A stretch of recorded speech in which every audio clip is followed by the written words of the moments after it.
Shalom, damai sejahtera Kristus menyertai kita semua. Marilah kita teduh sejenak untuk merasakan kehadiran Tuhan. Mari kita berdoa. Segala puji dan syukur kami hanya bagi-Mu ya Bapa yang kudus dan mulia. Dengan penuh kerendahan hati pada saat ini, kami akan bersama merenungkan firman-Mu yang penuh kuasa. Penuhilah hati dan pikiran kami dengan hikmat dan damai sejahtera-Mu. Urapilah kami melalui kuasa Roh Kudus, agar kami dapat memahami dan mengerti akan maksud dan kehendak-Mu melalui firman-Mu. Ampunilah dosa dan kesalahan kami menurut kasih setia-Mu. Di dalam nama Yesus kami berdoa. Amin. Firman Tuhan pada hari ini diambil dari kitab Kejadian pasal 26 ayat 24 sampai 25. Lalu pada malam itu Tuhan menampakkan diri kepadanya serta berfirman, "Akulah Allah ayahmu Abraham, janganlah takut, sebab aku menyertai engkau. Aku akan memberkati engkau dan membuat banyak keturunanmu, karena Abraham hamba-Ku itu." Sesudah itu Ishak mendirikan mezbah di situ dan memanggil nama Tuhan. Ia memasang kemahnya di situ, lalu hamba-hambanya menggali sumur di situ. Amin. Saudara yang dikasihi Tuhan, ada sebuah kalimat, mengalah bukan berarti kalah. Kalimat ini sering kita dengar, tetapi tidak mudah melakukannya.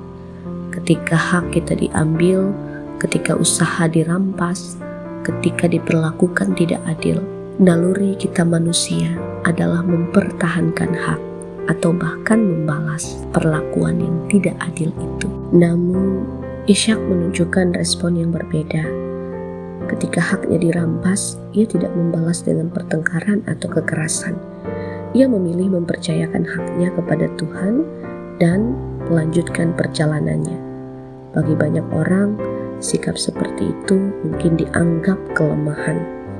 Namun justru di tengah keadaan itulah Tuhan datang dan berkata, "Jangan takut, sebab Aku menyertai engkau." Firman ini mengajarkan bahwa keadilan Tuhan dinyatakan melalui kesetiaannya kepada umat-Nya. Ketika Ishak diperlakukan tidak adil, Tuhan tidak meninggalkannya, melainkan Ia menyertai, memelihara, dan akhirnya membuka jalan sehingga Ishak dapat menikmati damai dan kesejahteraan. Kesejahteraan yang Tuhan berikan bukan hanya berupa berkat jasmani, tetapi juga hati yang tenang karena hidup berada dalam penyertaan-Nya. Yang menarik adalah respon Ishak. Ia tidak dipenuhi kebencian dan tidak sibuk menuntut haknya. Sebaliknya, ia mendirikan mezbah, memanggil nama Tuhan, memasang kemahnya, dan menggali sumur. Ishak memilih menyembah Tuhan, percaya kepada janjinya, dan tetap setia mengerjakan tanggung jawabnya. Ia sadar bahwa masa depannya tidak ditentukan oleh orang-orang yang merampas haknya, melainkan oleh Tuhan yang menyertainya. Inilah yang diajarkan oleh Kristus bagi kita, saudaraku. Ketika diperlakukan tidak adil, Yesus tidak membalas dengan kebencian, melainkan tetap mengasihi dan menyerahkan dirinya demi keselamatan manusia. Kasih Kristus membebaskan kita dari keinginan untuk membalas dendam, karena kita percaya bahwa hidup kita berada di dalam tangan Allah yang adil. Karena itu, mewujudkan keadilan dan kesejahteraan bagi sesama tidak selalu dimulai dari tindakan yang besar. Semuanya dimulai dari hati yang telah disentuh oleh kasih Kristus. Ketika kita memilih jujur meskipun orang lain berlaku curang, ketika kita tetap mengampuni meskipun kita disakiti, ketika kita menolak menyebarkan fitnah meskipun difitnah, ketika kita tetap menolong meskipun pernah dikecewakan, saat itulah kita sedang menghadirkan keadilan dan kesejahteraan Allah di tengah dunia. Mungkin kita tidak dapat mengubah sikap semua orang, tetapi kita dapat memilih respon yang benar. Seperti Ishak, marilah kita membangun mezbah dalam hidup kita, tetap menyembah Tuhan, tetap teguh dan percaya kepada penyertaan-Nya, dan setia melakukan yang baik lewat tutur kata dan perbuatan kita. Sebab orang yang hidup dalam kasih Kristus tidak dikuasai oleh kepahitan, melainkan dipakai Tuhan menjadi pembawa damai, keadilan, dan kesejahteraan bagi sesama. Amin. Saudara, marilah kita berdoa. Ya Tuhan Allah Bapa kami yang penuh kasih, kami bersyukur atas firman-Mu hari ini. Terima kasih karena Engkau mengingatkan kami bahwa di tengah ketidakadilan dan berbagai pergumulan hidup, Engkau tetap setia, tidak pernah meninggalkan umat-Mu.